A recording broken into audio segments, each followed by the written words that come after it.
West Kensington Estate was a so-called sin bin. And yes, it was the type of place that if you didn't know it, you had good reason to be scared. Pizza delivery services refused to deliver, and cars left with radios on shop display were soon broken into. And unsuspecting posh souls passing through were easy prey, and no one felt sorry for them. Not only were they rich, they were stupid. It was the type of place where everyone knew their local shopkeeper, the laundry owner, the lollipop lady, even the dustbin man. And it was a mecca to kids who poured in from the surrounding areas. Why? Because at Thaxton Adventure Playground of rickety towers that swayed in the wind and a BMX track that ran along the outside, it was a place of first loves, broken hearts and lifelong dreams. There were 3 types of housing. 4 large concrete centurions standing over 15 feet high. Desborough, Lickey, Sharnbrook and Fairburn. The houses with gardens and the masonettes. The 7 of us kids managed to squeeze into a 3-bedroom masonette, and I can remember standing next to my elder sister, staring out into the darkness, trying to figure out which teenage lovers were loving in a tower opposite our bedroom window, eagerly gossip story for the next day. Sharnbrook ended up on the evening news once.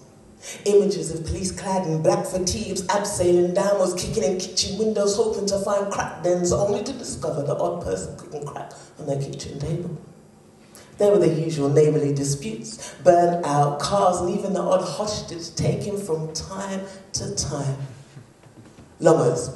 Longers was a tall, wiry Rastafarian, and he would invite some of us kids over to his house for a smoke, and we'd listen intrigued as he played old reggae tunes and put the world to rights. He died in that flat. He died from carbon monoxide poisoning that seeped into his sanctity as he slept, clogged his lungs along with the weed he smoked. He fell, deaf asleep with his girlfriend beside him. Never rose again. Rory, Irish giz to the gap. His dad often staggered around the estate, kicking and punching the shit out of any of his 10 children he happened to bump into. So we'd roar in, hey, Rory, your dad's coming. And he'd hide out until the coast was clear. Roll the clock forward. Rory spent most of his teens and beyond in and out of prison, in between sucking on crack pipes and stealing from his family. There was Mark. He was chubby and rosy-cheeked, and he was funny as hell. He could make anyone laugh. Well, he got trapped. He got trapped in a lift of a crazed football, and it tore into his pearl white skin like chicken. After that, he was never the same again, and we all agreed that he was nowhere near as funny. Roll the clock forward. He committed suicide, as did his elder brother, left behind a child each and a younger sister. The baby fell out of the 6th floor of Lickey. Somehow it managed to release the catch on the badly designed window. But miraculously, the baby bounced and survived. But the council did not heed the warning, so when Claire, 17, slipped and fell while spring cleaning hers, she did not bounce, she train crashed into the ground below.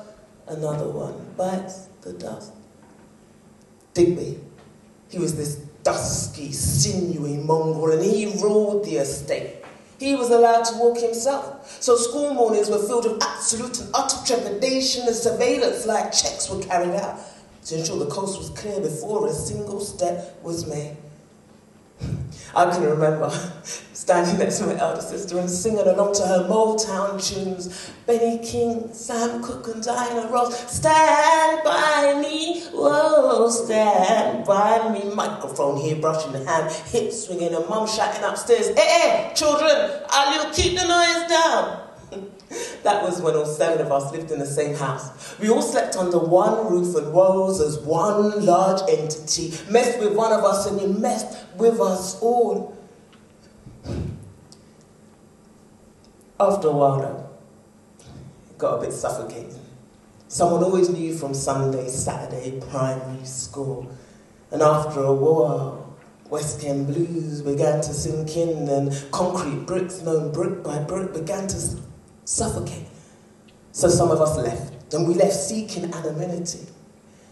But I remember those days. I remember those days before disability, sickness, suicide, drug addiction and prison hit. I remember those days when us estate kids were filled with kiddie confidence and nothing and no one could harm us. 'cause those were the days when innocence reigned, hope and joy, no fear and pain. Those were the days when innocence reigned, hope and joy, no fear and pain. Thank you. Yeah.